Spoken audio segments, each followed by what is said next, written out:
السلام علیکم every one. تو ہم تاریخ طب میں پڑھیں گے چینی طب کے مخصوص طریقہ ہائے علاج، یعنی کہ وہ علاج کس کس طریقے سے کرتے تھے. Special treatments of Chinese medicine. ٹھیک ہے.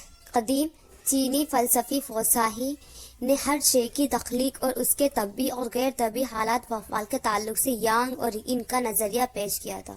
یعنی ٹھیک ہے، اسی کے مطابق چینی طب میں بدن انسان کی تخلیق اور حالت میں صحت و مرض سے بحث کی گئی ہے. یعنی کہ ان کا جو بیسک تھا، وہ بیس تھا، وہ کیا تھا ان کا؟ یانگ اور ان. اسی کے بیس پہ وہ دیکھتے تھے کہ کیا مطلب افعال ہے، کیا صحت ہے، مرض ہے. اسی کے مطابق فلسفے کے مطابق بدن میں یعنی اس فلسفے کے مطابق بدن میں دو متضاد قوتیں یانگ اور ان پائی جاتی ہیں، جب ان قوتوں کے درمیان توازن برقرار رہتا ہے، یعنی بیلنس برابر رہتا ہے، تو صحت قائم رہتی ہے. اور جب یہ قوتیں عدم توازن سے دو چار ہوتی ہیں تو مرض پیدا ہو جاتا ہے. یعنی کہ ان بیلنس ہو جاتی ہے تو مرض پیدا ہو جاتا ہے.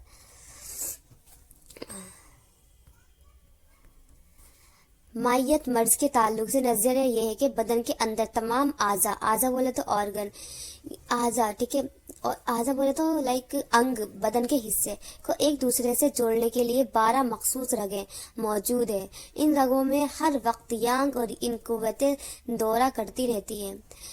ٹھیک ہے. اور اعضا کے افعال کو درست رکھتی ہیں، یعنی ہماری جو رگ ہے نا، ان کے ذریعے ایک دوسرے سے کنیکٹڈ رہتی ہے. دورہ یعنی کہ دورہ بولے تو ایک پریشر کی طرح، یعنی کہ دورہ، خون کا دورہ بولتے ہیں نا، خون کا دورہ جاری ہے.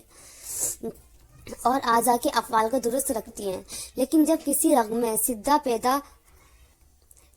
رگوں میں سدھا پیدا ہو جاتا ہے تو یانگ اور ان کے دورے میں رکاوٹ کا سبب بنتا ہے، جس کے نتیجے میں اعضا میں موجود یانگ اور ان کا مخصوص توازن بگڑ جاتا ہے. توازن یعنی بیلنس، اور مرض پیدا ہو جاتا ہے. لہٰذا صحت کو بحال کرنے کے لیے ضروری ہے، بحال بولے تو نہیں، صحیح کرنے کے لیے ضروری ہے کہ رگ میں پیدا شدہ سدھے کو دور کیا جائے تاکہ یانگ اور ان کا صحیح توازن قائم ہو جائے. چنانچہ سدھے کو کھولنے کی غرض سے چینی طب میں علاج کے کچھ خاص طریقے رائج ہیں. کچھ خاص طریقے ہیں ان کے.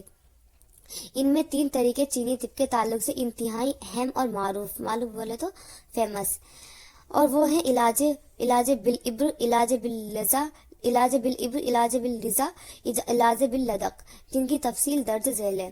علاج بالابر بولے تو ایکواپنکچر. علاج بالابر یعنی سوئی سے، یعنی نیڈل سے علاج اس طریقے میں جس میں سوئی چبھو کر درد یعنی سوز پیدا کیا جاتا ہے. ایسے پوائنٹ والی، یعنی اس میں کریں گے تو درد پیدا کیا جاتا ہے چبھو کر، اس لیے اس کو علاج سوزنی بھی کہتے ہیں، جو ایکوا پنکچر کے نام سے معروف ہے، یعنی فیمس ہے. ایکوا پنکچر کی تاریخ بہت پرانی، یعنی بہت پرانا ہے وہ، اس کا اوریجن تقریباً 2800 BC سے اس کی ابتدا کا پتہ چلتا ہے. ایکوا پنکچر کی تھیوری یہ ہے کہ مخصوص اندرونی اعضاء کا رگوں کے ذریعے بیرونی جلد پر واقع مخصوص مقامات سے تعلق ہے.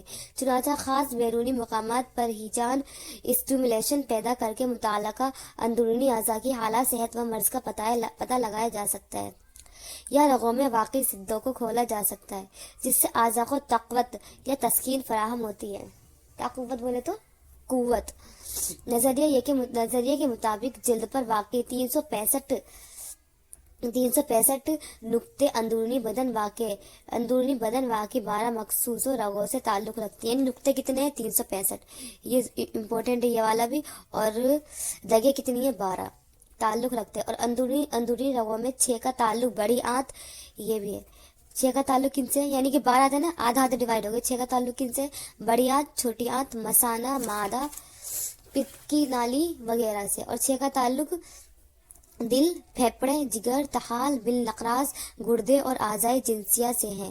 لہٰذا ایکواپنکچر کا طریقہ کار یہ ہے کہ جس عضو یعنی حصے میں مرض لاحق ہوتا ہے، اسی کی مناسبت سے اندرونی مخصوص رگ سے متعلق بیرونی نقطے پر سوئی چبھوئی جاتی ہے. ٹھیک ہے. 12 مطلب ٹھیک ہے. کتنے نقطے تھے؟ 365. رگیں کتنی تھی؟ 12. جس میں سوز کی لہر، یعنی کہ پین، اگر ہم کسی کو سوئی چبائیں گے ظاہر سی بات ہے نا، درد ہوگا، کی لہرک کو تحریک پہچانتی ہے اور تحریک سے سدھا دفع ہو جاتا ہے، جس کے نتیجے میں عضو معوف بیماریوں یعنی کہ بیمار عضو یعنی کہ جو اس عضو حصہ بیمار تھا اس میں یانگ اور ان کا توازن دوبارہ قائم ہو جاتا ہے، دوبارہ سے بیلنس ہو جاتا ہے، جس سے ازالہ مرض اور بحالی صحت ممکن ہو جاتی ہے۔ کیا ہے ایکوا پنکچر میں مستمر سوئیاں، یعنی سوئیاں اب یہ نہیں آپ سوئیاں کسی میں بھی کر دو انفیکشن بھی ہو سکتا ہے، وہ اسپیشل سوئیاں بھی یوز کرتے تھے۔ کون کون سی سوئیاں تھی؟ پرانے زمانے میں ایکوا پنکچر کے لیے سونے یعنی گولڈ اور چاندی کی سوئیاں استعمال کی جاتی تھی، لیکن اب اسٹیل کی بنی ہوئی متحر اسٹیلائزڈ یعنی کہ اسٹیلائز سمجھتے ہیں نا کی سوئیاں استعمال کی جاتی ہیں، جو لمبائی اور موٹائی کے لحاظ سے مختلف نمبروں میں آتی ہے، یعنی کہ اب وہ لمبائی اور موٹائی کے حساب سے الگ الگ مختلف ٹائپس ہوتے ہیں۔ ہیجان میں اضافہ کرنے کی غرض سے سوئی کو ٹھنڈا یا گرم بھی کیا جاتا تھا، یعنی زیادہ فائدہ گرم کرنا ہے ٹھنڈا کرنا ہے، اس کے مطابق فائدے کے مطابق اس کو گرم ٹھنڈا بھی اس کا ٹیمپریچر بھی چینج کرتے تھے۔ چلیے آگے ہم پڑھیں گے علاج باللزق انشاءاللہ۔